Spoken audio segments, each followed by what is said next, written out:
Supreme court के order के मुताबिक इस बार 30 अप्रैल को इलेक्शन होने जा रहे हैं। की कंपेन कर रहे हैं या मुल्क के लिए अमन व अमान का मसला पैदा करने की कोशिश कर रहे हैं, इंटरनेशनल किसी साजिश का हिस्सा है। जो हमारे मतलब ओहदेदारान हैं, जो हमारे अफसरान हैं, उनकी मराहत में भी कोई कमी आई है? अस्सलाम वालेकुम नाज़रीन, मैं Rizwan the city of love Sadiqabad से।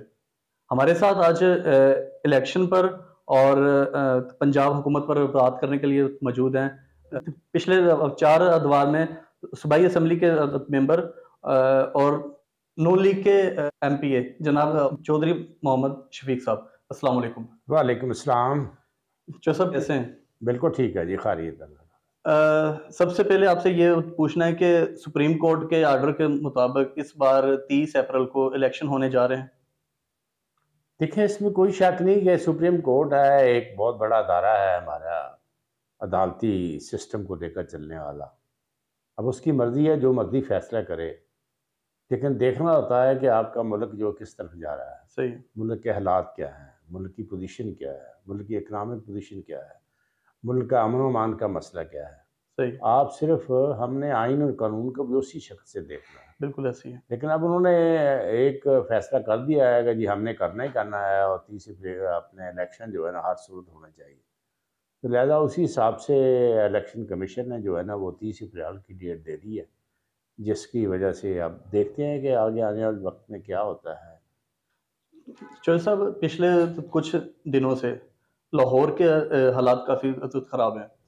उसकी वजह चाहे कोई भी है, लेकिन इस मौके पर ये इलेक्शन अब चंद दिनों में होने जा रहे हैं, तो लाहौर जैसे शहर में दफ़ा 144 लगना और लोगों की मार धाड़, फिर कत्ल भी होना, इसके बारे में आपका क्या कहना है? देखिए, बात यह है कि इसमें कोई शक नहीं कि जब इलेक्शन का अनाउंस हो जाता है तो हर पार्टी को हक पहुंचता है कि वो इलेक्शन की कैंपेन को। जी।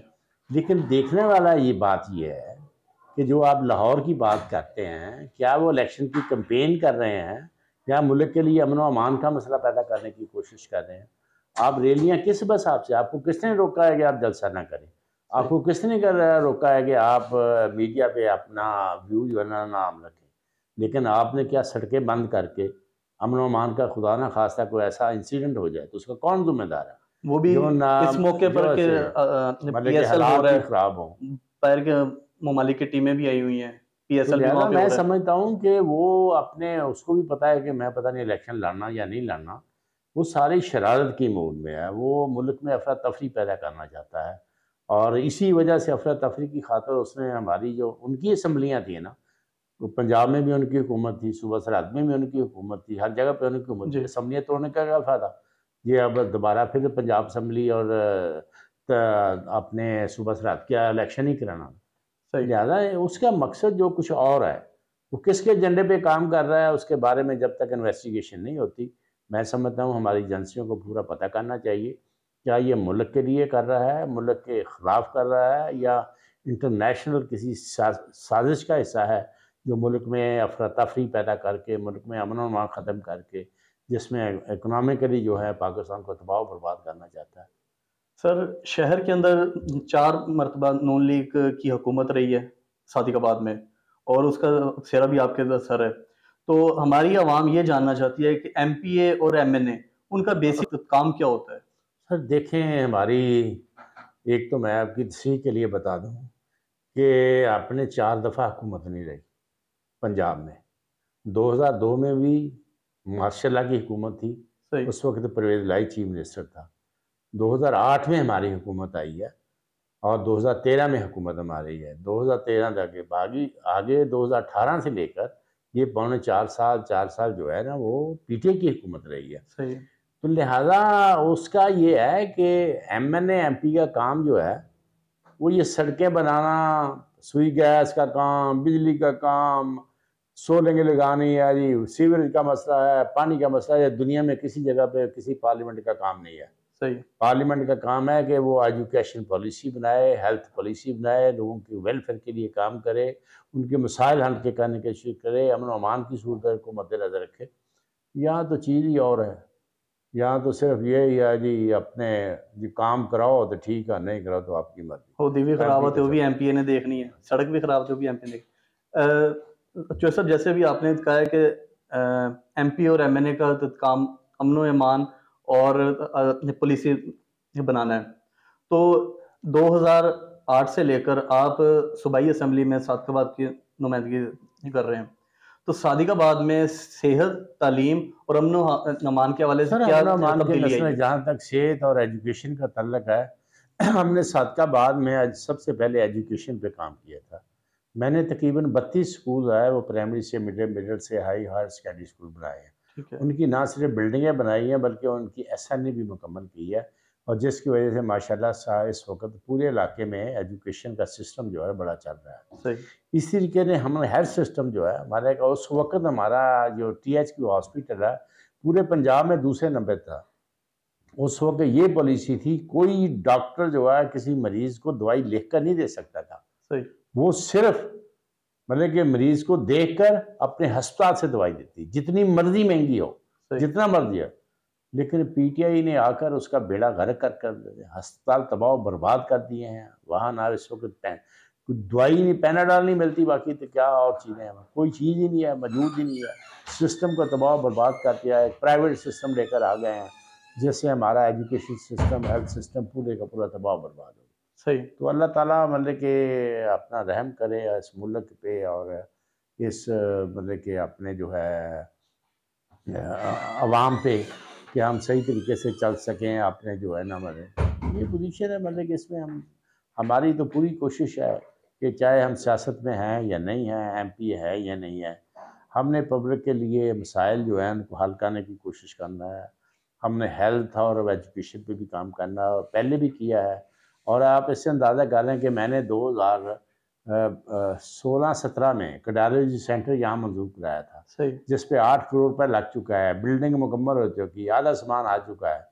पिछले 5 साल में वो उसे चालू नहीं कर चालू सके। नहीं हुआ, बिल्कुल ऐसे ही। इससे बड़ी और बदकिस्मती आपकी क्या हो सकती है? आप इलाके के लिए और क्या कर सकते हैं? सही। तो इसलिए मतलब कि ये सारी चीज़ें अभी आपको देखनी हैं।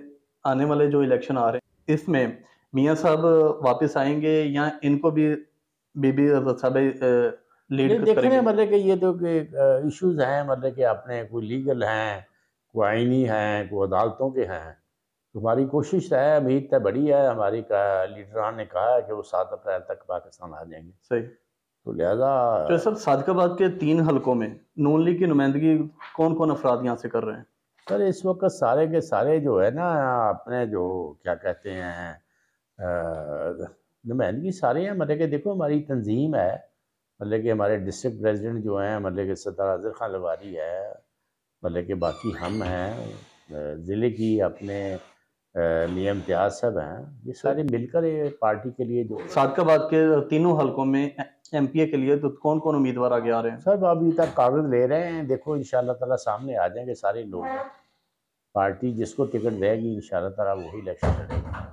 और आखिर में मैंने ये पूछना है कि जिस तरह हर उम्मीदवार का एक मंशूर होता है और अपनी आवाम से एक नई उम्मीद होती है और आवाम को भी उससे एक नई उम्मीद होती है, तो आपको आवाम से कितनी उम्मीद है और इलेक्शन जीतने के बाद आप सर आवाम मेरी के लिए हमारी क्या पूरी नया लाना चाह रहे हैं? हमने देखो जितने अरसे से लोगों की बड़ी मेहरबानी है कि मैं 5वीं दफ़ा इलेक्शन लड़ रहा हूँ, जी। और ये मैं समझता हूँ बड़ी मेरी खुशकिस्मती भी है। लोगों ने हमेशा मोहब्बत का इज़हार किया है। जी। लिहाजा मेरी पूरी कोशिश है कि जो 5-4 साल के अंदर पाकिस्तान पीटीआई ने पीटीआई की हुकूमत ने सही। जो सादकाबाद को खंडरात बनाया है, उसको दोबारा मैं सरसब्ज़ बनाऊँ। सही। और यहाँ उन्होंने पूरे शहर को और इलाके को तबाह व बर्बाद करके रख दिया। सड़कें तबाही हो गई हैं, मतलब कि इंफ्रास्ट्रक्चर बिल्कुल तबाह हो गया है, सीवरेज सिस्टम तबाह हो गया है, वाटर सप्लाई सिस्टम तबाह हो गया है। तो लिहाजा मेरी पूरी कोशिश होगी कि इंशाल्लाह मैं सादकाबाद की तरक्की के लिए जो कुछ कर सकता हूँ मैं मतलब कि वो कर सकता हूँ। सर एक और सबसे बहुत इम्पोर्टेंट सवाल है, पिछले 5 सालों में हम सबके सामने है कि महँगाई दुगनी से भी ज़्यादा हुई है। तो इस महँगाई की वजह से सरकारी नुमाइंदों और जो हमारे मतलब ओहदेदारान हैं, जो हमारे अफ़सरान हैं, उनकी मरात में भी कोई कमी आई है कि नहीं? सर मराद का तल्लक नहीं है, मराद कौन सी होती हैं? एक सरकारी मुलाज़िम जो है आप देखें इस महंगाई में, उसकी क्या मराद हैं? वो तनख्वाह लेता है ना, जब काम करेगा, जब सफ़र करेगा उसे टीए डीए तो मिलेगा, सही है। मेडिकल मिलेगा, वो हर शख्स का उनका राइट है, हक का बनता है, मतलब कि वो चाहे वो टीचर है या दूसरा, सबको मेडिकल मिलता है। लिहाजा ये ऐसे सियासी इश्यूज सर हैं हमारे कि जो फिर सियासी सियासी अफराद हैं उनके प्रोटोकॉल हैं, उसके अलावा जो उनके जो इमरात हैं, जिस तरह इमरान खान की कबीना थी, अब शहबाज शरीफ साहब की कबीना तकरीबन कोई 90 के पास है, उनके भी अखराजात हैं।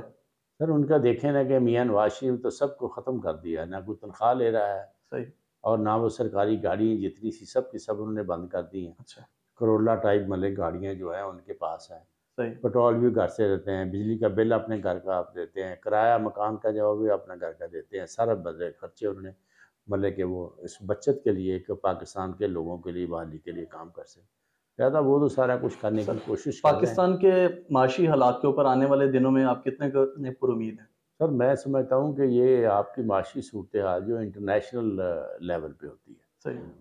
जिस तरीके से आपका मुल्क जो है वो इंटरनेशनल तौर पे अपनी गिरफ्त मजबूत करेगा, पाकिस्तान तरक्की करेगा। इंशाल्लाह। तो लिहाजा हमारी दुआ है कि हमारी जो फसलें हैं वो ज़्यादा से ज़्यादा पैदा हों, कॉटन है उसमें, गंदम है, दीगर चीज़ें हैं, हमारी इम्पोर्ट ज़्यादा से बंद हो। और बाकी सबसे बड़ा मसला जो है ना, मैं आपको बताऊँ, इन माफिया ग्रुप से हमें हमारी जान छूटनी चाहिए। सही।